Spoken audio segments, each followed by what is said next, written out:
Hello everyone. I'm sure that most of you have seen these looks and appearances on people before.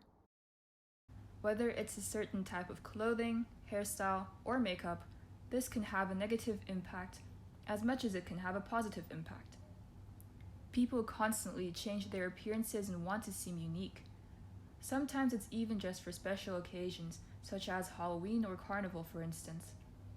But if a specific style seems appealing to us, do we really stop for a second and think whether it might be offensive towards some people? I believe not. To what extent is it still seen as cultural appreciation, and when is it counted as cultural appropriation? Cultural appreciation can easily turn into cultural appropriation. But why is this a problem? Cultural appropriation causes harm because it contributes to ongoing oppression and exploitation of other cultures. By contributing to misleading and harmful stereotypes, it prevents opportunities for true understanding and cultural exchange. People who appropriate cultural elements do not recognize or honor the true meaning or purpose of those elements, and they also fail to give credit where it is due. But of course, this can be avoided. So does this mean it's always wrong to engage with a different culture? Of course not. There are times when it's actually encouraged to try something from a different culture. For example, being invited to an Indian wedding where the hosts are okay with it and even expect you to wear their traditional clothing is not considered as cultural appropriation. The ideas of dominance and oppression do not exist in this case. When did the issue of cultural appropriation even begin? It emerged in the 1980s in discussions of post-colonial critiques of Western expansionism, but it first appeared as a term around the 20th century. The act of it, however, has been going around for quite some time. Cultural appropriation is related to cultural looting, which is the act of physically stealing cultural property from people. To begin with the different types of cultural appropriation, I'll start off with the hairstyles. Dreadlocks. Dreadlocks are a typical hairstyle for black people, and they used to be mocked and bullied for this. Some black people would feel so insecure to the point that instead of embracing their natural hair, they'd force themselves to change it, just so they can fit into society's beauty standards and prevent themselves from getting discriminated against. Nowadays, people, especially white people, willingly turn their hair into the same texture and style as black people. Now you may think, isn't it quite ironic how they would criticize black people for their hair, yet end up wanting to copy them? I believe that if a certain ethnic group would not have been made fun of for their natural beauty, then it wouldn't do any harm to be inspired by their looks, and so it would not be seen as cultural appropriation, but cultural appreciation instead. Bantu knots are another example. Last year, this certain picture of Adele wearing Bantu knots went viral. Why, you ask? Adele was accused of cultural appropriation for this look. She received a huge backlash, and according to the public, she was blackfishing. Blackfishing is an act in which white people try and use the heat and power of black culture, or even try and look black, example darken their skin tone by a lot, in a very disrespectful way. I will be talking about this further in a bit.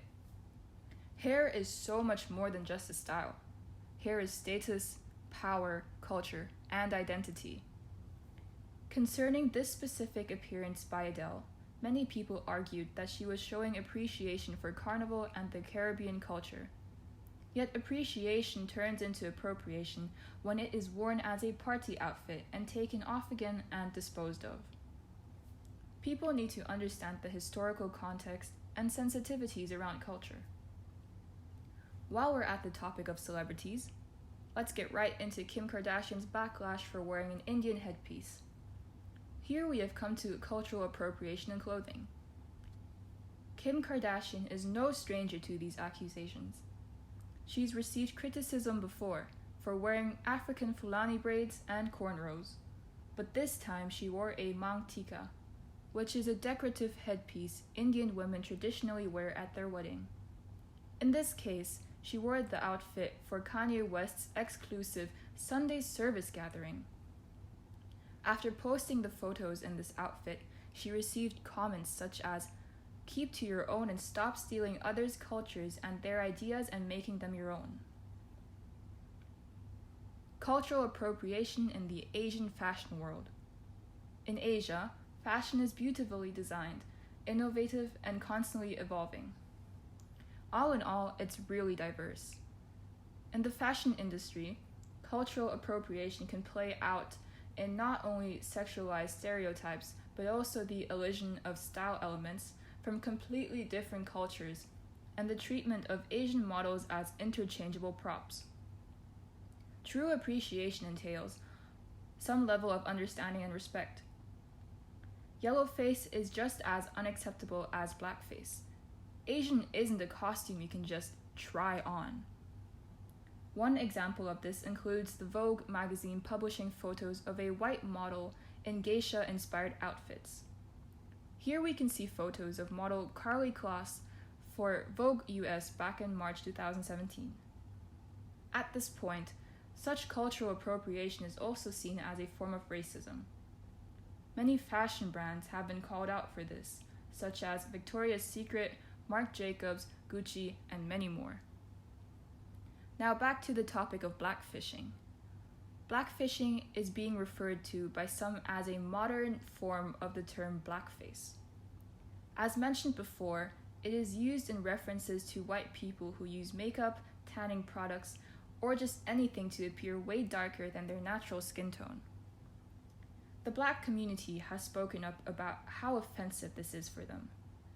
Influencers can just appear black whenever they feel like it suits them. But this isn't the case for Black women. They can't just wipe away their blackness when being confronted by racism.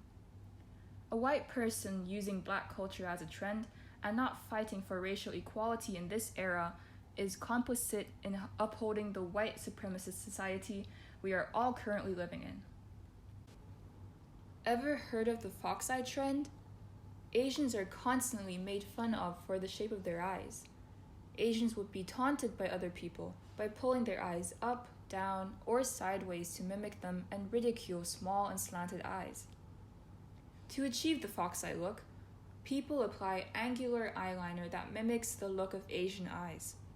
If this wasn't already bad enough, many influencers have taken it a step further and pull their eyes back with their hands. This specific gesture has never been used to praise the features of Asian people. Nowadays, it's still used to fortify racism against them and can be traumatizing. Asians have been so severely mocked for their eyes that some have resorted to plastic surgery to give them a more European look.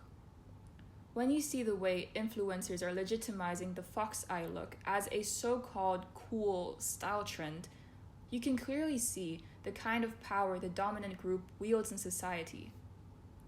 A person's culture is not determined by or limited to physical traits.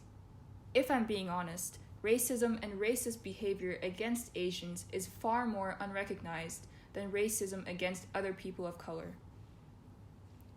What should you do when someone points out an instance of cultural appropriation? First and foremost, apologize to the particular parties and then immediately stop your wrong actions.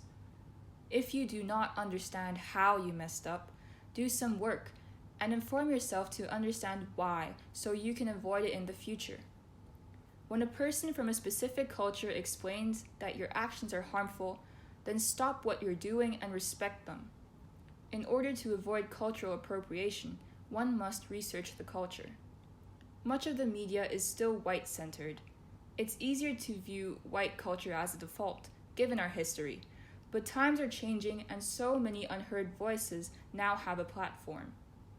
Taking without respect, knowledge, or insight will ultimately lead to a serious backlash and accusations of cultural theft. One other area in which many fail is that more than often that culture is not represented in any shape or form in the decision-making process. To conclude all of this, if you engage with the culture, mingle, listen to their stories, and create a relationship, the chances are that you will not only do it right, but also do both parties proud and treat them with respect. It is tough trying to avoid offending everyone, but a little diversity can make such a difference.